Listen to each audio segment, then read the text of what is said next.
नमस्ते दोस्तों। जय हिंद दोस्तों। स्वागत है आप सभी का आपके अपने भरोसेमंद चैनल पर। दोस्तों, आज का ये वीडियो देश के करोड़ों केंद्रीय कर्मचारियों, 65 लाख से अधिक पेंशनधारकों, पूर्व सैनिकों और परिवार पेंशन पाने वाले सभी लोगों के लिए बेहद महत्वपूर्ण साबित होने वाला है, क्योंकि आज हम बात करेंगे उस सच की जिसको लेकर पिछले कई दिनों से सोशल मीडिया पर भ्रम फैलाया जा रहा है। कोई कह रहा है कि सरकार ने डीए एरियर में कटौती कर दी, कोई बोल रहा है कि स्पर्श पोर्टल ने पैसा रोक लिया, तो कोई कह रहा है कि हजारों पेंशनर्स के साथ गलत कैलकुलेशन कर दी गई। लेकिन दोस्तों, क्या वास्तव में ऐसा हुआ है? क्या सच में सरकार ने आपके पैसे काट लिए हैं? क्या आपके एरियर में जानबूझकर कमी की गई है? और अगर ऐसा नहीं हुआ तो आखिर लोगों के खाते में 2, 3 और 4 रुपए कम क्यों पहुंचे?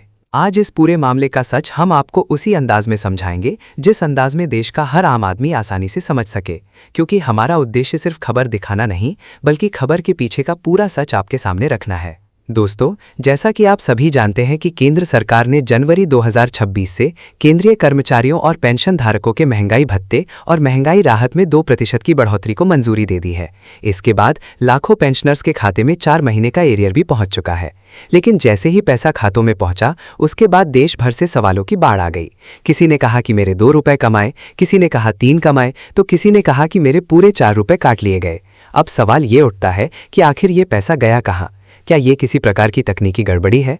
क्या स्पर्श पोर्टल ने गलत कैलकुलेशन की है, या फिर सरकार ने कोई नया नियम लागू कर दिया है? दोस्तों, सच्चाई जानने से पहले हमें यह समझना होगा कि पेंशन और डीआर की कैलकुलेशन आखिर होती कैसे है, क्योंकि कई बार अधूरी जानकारी ही सबसे बड़ा भ्रम पैदा कर देती है। मान लीजिए किसी पेंशनर की बेसिक पेंशन 35,975 रुपए है। अब जैसे ही सरकार ने डीआर में 2% की बढ़ोतरी की, तो सामान्य तौर पर लोग सीधा 35,975 का 2% निकालते हैं और उनके सामने राशि आती है 719.50 रुपए। अब यहीं पर सबसे बड़ी गलती शुरू होती है। लोग इस 719.50 रुपए को राउंड ऑफ करके 720 रुपए मान लेते हैं और फिर 4 महीने का एरियर निकालकर सीधे 2880 रुपए की उम्मीद करने लगते हैं। लेकिन दोस्तों, सरकार की कैलकुलेशन इस तरीके से नहीं होती। सरकार पहले पुराने डीआर यानी 58% के हिसाब से भुगतान की गई राशि को देखती है और फिर नए 60% डीआर के हिसाब से बनने वाली राशि को कैलकुलेट करती है। दोनों राशियों के बीच का जो वास्तविक अंतर आता है वही आपका एरियर होता है। और दोस्तों, जब ये पूरी कैलकुलेशन की जाती है तो कई बार राउंड ऑफ के कारण 1 या 2 रुपए का अंतर आ जाता है। यही वजह है कि किसी को 2,876 रुपए मिला, किसी को 2,878 रुपए और किसी को 2,879 रुपए। इसका मतलब ये बिल्कुल नहीं कि सरकार ने पैसा काट लिया। इसका मतलब केवल इतना है कि गणना का तरीका अलग है और लोग उसे पूरी तरह समझ नहीं पा रहे। अब जरा सोचिए दोस्तों, अगर वास्तव में सरकार पैसा काटना चाहती तो क्या सिर्फ 2 या 3 रुपए काटती? क्या इतनी बड़ी व्यवस्था में सिर्फ कुछ रुपए का अंतर कोई घोटाला कहलाएगा? असल में सोशल मीडिया पर कई लोग बिना पूरी जानकारी के वीडियो बनाकर भ्रम फैला रहे हैं और पेंशनर्स को डराने का काम कर रहे हैं, जबकि वास्तविकता यह है कि स्पर्श पोर्टल ने पूरी कैलकुलेशन नियमों के अनुसार की है। रक्षा मंत्रालय और पेंशन कल्याण विभाग की ओर से भी साफ कर दिया गया है कि डीआर एरियर में किसी प्रकार की कटौती नहीं की गई है। इसलिए दोस्तों, अगर आपके खाते में 2 या 3 रुपए कम पहुंचे हैं तो घबराने की जरूरत नहीं है। ये केवल राउंड ऑफ का अंतर है और इसके लिए किसी प्रकार का अलग भुगतान नहीं किया जाएगा। दोस्तों, अब बात करते हैं उस बड़ी जानकारी की जिसके बारे में बहुत कम कर्मचारियों और पेंशनधारकों को जानकारी होती है। जब भी महंगाई भत्ता बढ़ता है तब केवल सैलरी और पेंशन ही नहीं बढ़ती, बल्कि उससे जुड़ी कई दूसरी सुविधाओं पर भी असर पड़ता है। इनमें सबसे बड़ा फायदा ग्रेच्युटी और लीव इनकैशमेंट में देखने को मिलता है। लेकिन कमी की बात यह है कि लाखों कर्मचारी रिटायरमेंट के बाद इस अतिरिक्त लाभ को समझ ही नहीं पाते और कई बार हजारों रुपए का नुकसान उठा लेते हैं। दोस्तों, मान लीजिए कोई कर्मचारी जनवरी 2026 में रिटायर हुआ। उस समय उसका डीए 58% के हिसाब से लगाया गया और उसी आधार पर उसकी ग्रेच्युटी और लीव इनकैचमेंट का भुगतान कर दिया गया। लेकिन कुछ समय बाद सरकार ने जनवरी 2026 से ही डीए को 60% कर दिया। अब नियम क्या कहता है? नियम कहता है कि अगर डीए उसी अवधि से लागू हुआ है जिसमें कर्मचारी रिटायर हुआ है, तो उसकी ग्रेच्युटी और लीव इनकैचमेंट की दोबारा गणना की जाएगी और जो अतिरिक्त राशि बनेगी उसका भुगतान अलग से किया जाएगा। लेकिन दोस्तों, यहाँ सबसे बड़ा खेल शुरू होता है। कई विभाग ग्रेच्युटी तो अपने आप संशोधित कर देते हैं, लेकिन लीव इनकैचमेंट की राशि दोबारा कैलकुलेट नहीं करते। परिणाम यह होता है कि कर्मचारी को पता ही नहीं चलता कि उसका हजारों रुपए का भुगतान अटक गया। यही कारण है कि अब पेंशन विशेषज्ञ लगातार सलाह दे रहे हैं कि जो कर्मचारी जनवरी, फरवरी, मार्च, अप्रैल या जुलाई, अगस्त, सितंबर और अक्टूबर में रिटायर हुए हैं, वे अपने रिकॉर्ड जरूर चेक करें, अपने पीपीओ की जांच करें, बैंक स्टेटमेंट देखें और यह सुनिश्चित करें कि बढ़े हुए डीए का लाभ उन्हें मिला या नहीं। अगर नहीं मिला तो संबंधित विभाग या रिकॉर्ड ऑफिस में आवेदन देना आपका अधिकार है, क्योंकि दोस्तों, सरकारी नियमों में जो सुविधा लिखी गई है वो किसी एहसान के तौर पर नहीं, बल्कि आपके अधिकार के रूप में दी जाती है। अब दोस्तों, बात करते हैं उस बड़ी खुशखबरी की जिसका इंतजार देश के करोड़ों कर्मचारी और पेंशनधारक कर रहे हैं। अभी जनवरी 2026 में डीए और डीआर में 2% की बढ़ोतरी हुई है और इसके बाद महंगाई भत्ता 60% तक पहुंच चुका है। लेकिन अब जो संकेत सामने आ रहे हैं वे जुलाई 2026 में और बड़ी राहत की तरफ इशारा कर रहे हैं, क्योंकि इस बार संभावना जताई जा रही है कि जुलाई 2026 में डीए और डीआर पूरे 4% तक बढ़ सकता है। दोस्तों, अगर ऐसा होता है तो ये पिछले कई वर्षों का सबसे बड़ा इजाफा होगा, क्योंकि पिछले कुछ सालों में अधिकतम बढ़ोतरी 2 या 3% तक ही सीमित रही है। अब सवाल ये है कि आखिर 4% बढ़ोतरी की संभावना क्यों बन रही है? दोस्तों, इसके पीछे सबसे बड़ा कारण है उपभोक्ता मूल्य सूचकांक के आंकड़े। सरकार इन्हीं आंकड़ों के आधार पर डीए और डीआर तय करती है। जनवरी, फरवरी और मार्च 2026 के आंकड़े जारी हो चुके हैं और इन आंकड़ों ने पहले ही बढ़ोतरी का रास्ता साफ कर दिया था। अब अप्रैल, मई और जून के आंकड़े आने बाकी हैं। अगर इन महीनों में महंगाई का दबाव थोड़ा भी बढ़ता है तो जुलाई 2026 से डीए में 4% तक की बढ़ोतरी संभव मानी जा रही है।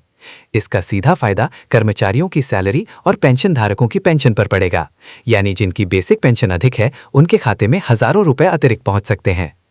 दोस्तों, अब बात करते हैं 8वें केंद्रीय वेतन आयोग की, क्योंकि यही वो मुद्दा है जिसने इस समय देश भर के कर्मचारियों और पेंशन धारकों के बीच सबसे ज्यादा उत्सुकता पैदा कर रखी है। हर कोई जानना चाहता है कि 8वां वेतन आयोग कब लागू होगा, कितना फिटमेंट फैक्टर मिलेगा, कितनी सैलरी बढ़ेगी, कितनी पेंशन बढ़ेगी और क्या वास्तव में 2 साल का एरियर मिलेगा। दोस्तों, इन सभी सवालों पर अब धीरे धीरे तस्वीर साफ होती जा रही है। भारत पेंशनर समाज की ओर से 8वें वेतन आयोग की कमेटी के सामने कई महत्वपूर्ण मांगे रखी गई हैं।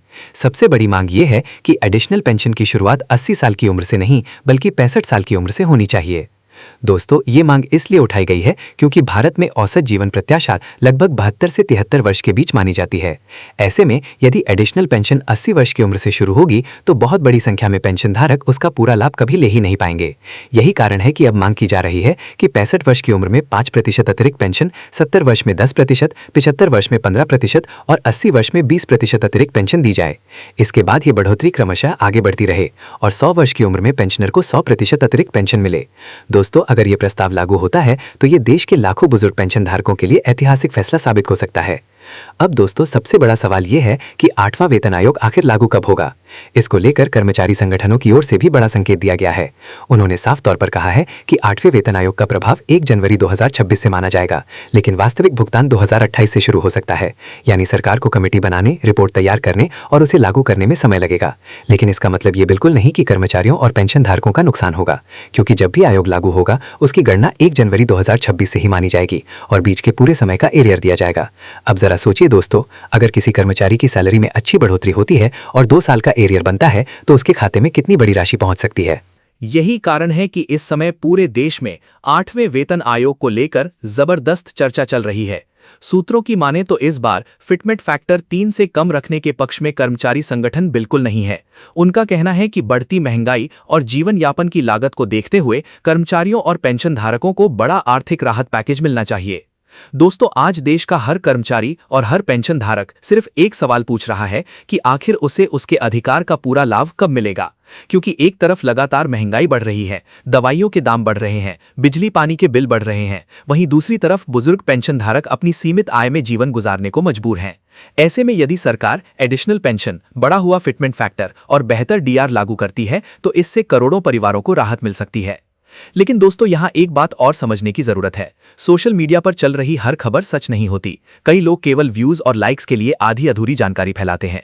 इसलिए जरूरी है कि किसी भी खबर पर विश्वास करने से पहले उसकी सच्चाई जरूर जांचें। हमारा उद्देश्य हमेशा यही रहेगा कि आपको सही, सटीक और तथ्यों पर आधारित जानकारी मिले, ताकि आप किसी भी भ्रम का शिकार न हो।